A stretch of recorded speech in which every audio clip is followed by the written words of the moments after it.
Good day, everyone. I'm Joshua Tomekos. Today, I'm going to discuss about the classic views of structure. The classical views of organizational structure, often referred to as classical organization theory, encompass Max Weber's ideals bureaucracy, Henry Fayol's organizing principles, and a universal approach to human organization structure.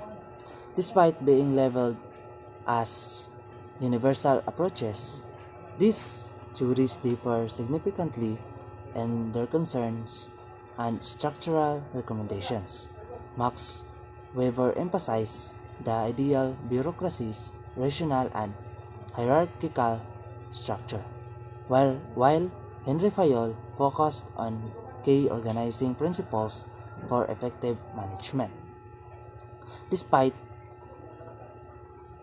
their universal aspirations, these classical views highlights diverse perspectives on organizational structure and management.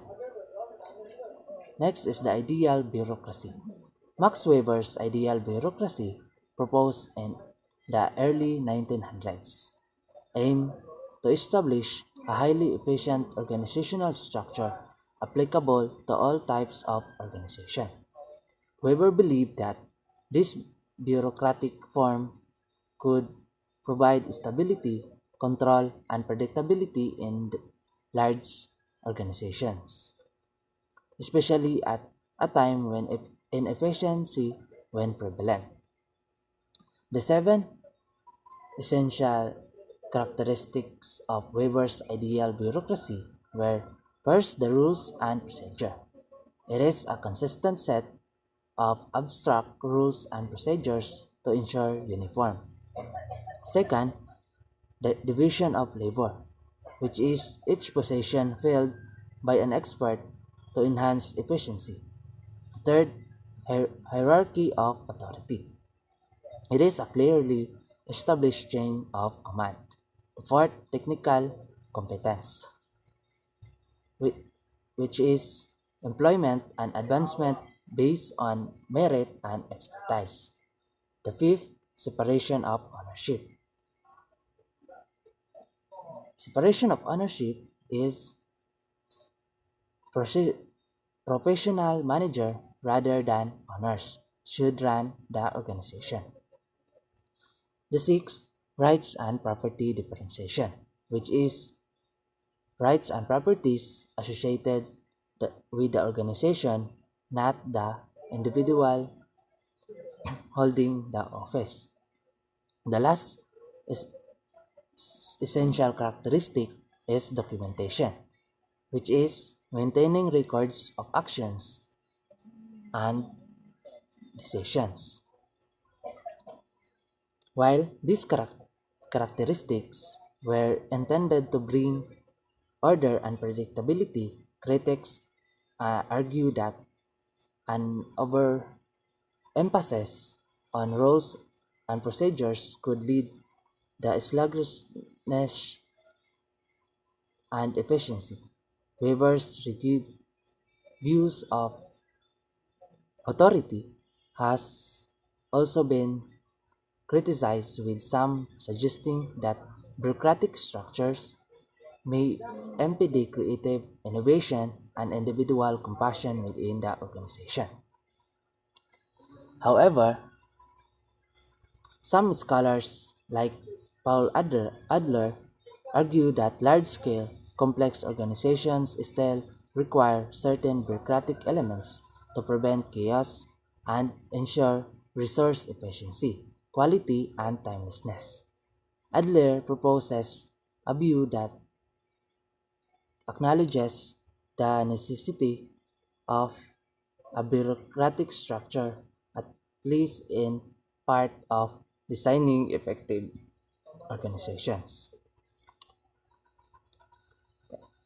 In short, Weber's ideals bureaucracy is characterized by a set of rules, division of labor, hierarchy, technical competence, separation of ownership, rights and property differentiations, and documentations.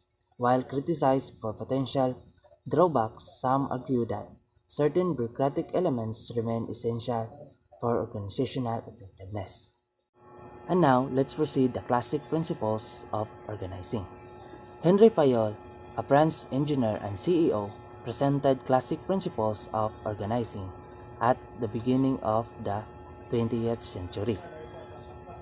Drawing from his managerial experience, Fayol classified essential management functions as planning, organizing, command and coordination and control.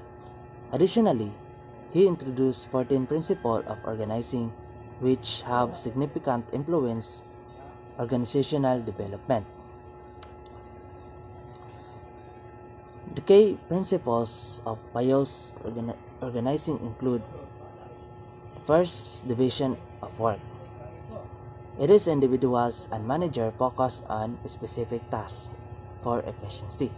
Second, authority and responsibility, which is authority to give orders is linked to responsibility for reward and punishment. Third, discipline. It is emphasize obedient application, energy and agreement between individuals and management. The fourth, unity of command, which is employees receive orders from only one superior. Fifth, unity of direction. It is one plan for activities with the same objective, ensure coordination. Six, subordination of individual interest to general interest, which is organization objective take precedence over individuals' goals. Seven, remuneration of personnel. It is pay should be fair to both an organization and the individual considering various forms. The eighth, centralization, which is degree of discretion held by the manager compared to subordination. The ninth is scalar chain, which is line of authority from the lowest to the highest levels. The tenth is order. Order, it is everyone has a designated place, emphasizing organizational structure. 11. Equity, which is combination of kindness and justice, ensuring equal treatment. 12. Stability of tenure of personnel, which is managerial stability allows time for individuals to get used to their work. 13. Initiative. It is encourages the power of thinking out and executing a plan. The last principle of Fayol is the spirit de corps, which is harmony and union among personnel threaten the organization. Fayol principle has have been criticized for overlooking factors such as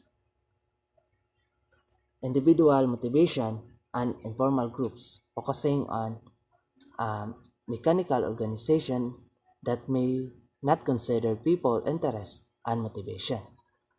Critics argue that principles lack operational specificity and are presented as universal truth without scientific evidence. Despite criticism, Fayol's principles have served as a foundation framework for organizing, influencing the development of organization chart and work coordination. And now, let's proceed to human organization. In the 1960s, Frances Likert developed the concept of human organization as an alternative to traditional bureaucratic structures, addressing the criticism and that classic principles overlook human factors. Rickard's approach emphasized supportive relationship, employee participation, and overlapping work groups. Employee participation involves the work group being involved in decisions that affect it, enhancing the sense of supportiveness and self-worth. Overlapping work groups link different groups through manager, facilitating coordination and communication. Likert identified four management systems summarized in Table 16.3, with the System 1 resembling the classic bureaucracy and System 4 being Likert's favored participate group design. System 2, benevolent, authoritative, and 3, consultative are less extreme.